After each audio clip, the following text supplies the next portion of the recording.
और क्या फरमाते, जब भी बतूल आती तो सरकारे दो आलम देखते और पहले मरहबा कहते, बस ना फकामा इलैहा। आपने सुना हो रहबर मुअज्जम की मौजूदगी में डॉक्टर रफी ईरान के बहुत बड़े आलिम हैं, वो फरमाते हैं कि मैंने रहबर मुअज्जम की मौजूदगी में ये जुमले का तर्जुमा यूं किया, फकामा इलैहा, कि सरकारे दो आलम सैयदा के आने पे उठ के खड़े हो जाते, इस्तिकबाल करते, मरहबा कहते मैंने गुफ्तगू के बाद नीचे उतरा मिंबर से, तो रहबर मुअज्जम ने मुझे करीब बुलाया और फरमाने लगे कि फकामा इलैहा का माना ये नहीं है कि सिर्फ खड़े हो जाते। फरमाते हैं अरब दो लफ्ज इस्तेमाल करते हैं, एक है फकामा लहा, एक है फकामा इलैहा।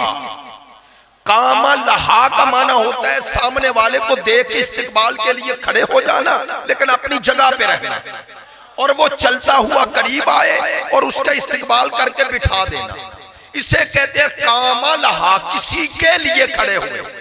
लेकिन फरमाया रिवायत में है फकामा इलैहा, इलैहा का माना है कि खड़े होने के बाद उधर चलना,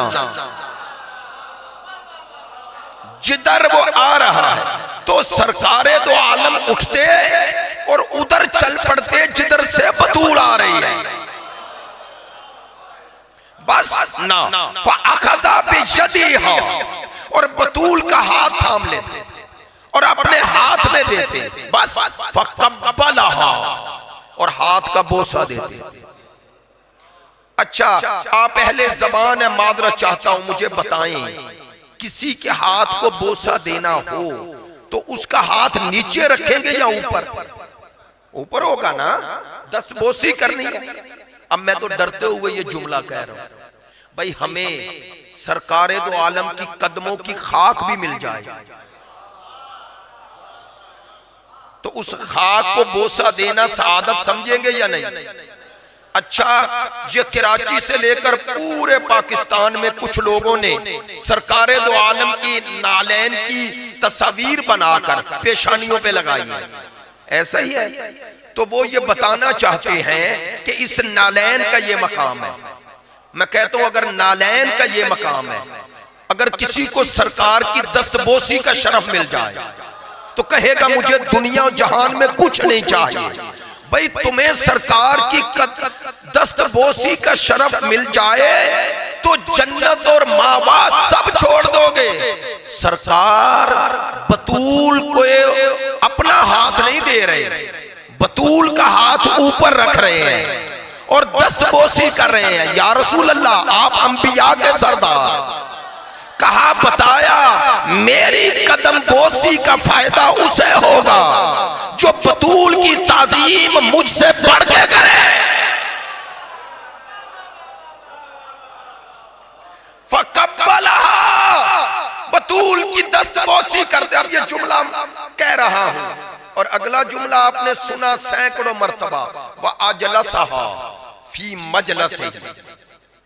पूछ ले अहले इल्म दोस्त हैं, अजलसहा बतूल को बिठाते कहां? पहलू में ना, फी मजलसिही, उस जगह बिठाते जहां खुद बैठे हो। तो ये अमल था क्यों? ये बाप बेटी की ताजीम नहीं सिखा रहे। मेरे साथ रहिएगा, मैं अपने जुमलों की वजाहत करता हूं।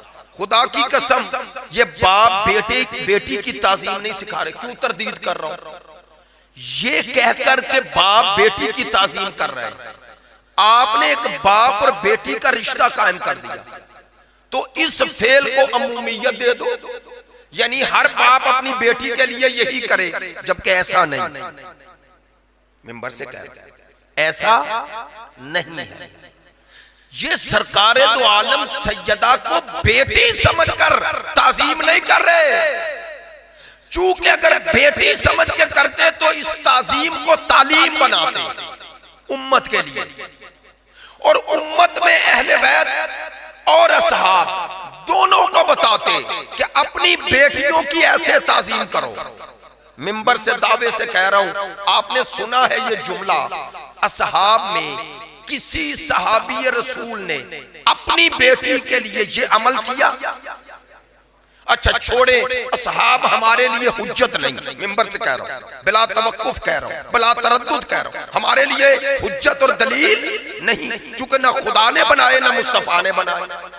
हमारे लिए हुज्जत और दलील है अहले बैत। तो अहले बैत की पहली फर्द है मौला कायनात, उनके पास सानिया ज़हरा जैसी बेटी है। चैलेंज कर रहा हूं, दिखाएं मौला कायनात ने यही अमल सैयदाए ज़ैनब के लिए किया? नहीं किया। हजरत मासूमा कुम के लिए इमाम मूसा काज़म ने अंजाम दिया। ये अमल ना अहले बैत में मिलता है कि इस तरह का अमल बेटी से किया, ना असहाबे रसूल में मिलता है। तवज्जो फरमाएं, इसका माना है कि अहले बैत ने इस अमल का इस तरह तकरार किया ही नहीं कि हर बेटी के लिए यह किया जाए। फिर मिंबर से दावे से कह रहा हूं, औलाद पर वाजिब है वालिदैन की ताज़ीम करें। वालिदैन पर यह है कि शफकत करें, मोहब्बत करें, जबकि सरकार बीबी दो आलम के साथ शफकत नहीं फरमा रहे, ताज़ीम कर रहे हैं। तो इसका माना ये बाप बेटी का ताल्लुक नहीं, ये हुक्म खुदा था कि बतूल के लिए ये करके उम्मत को बताओ कि बाकी खवातीन अलग है, बतूल अलग है।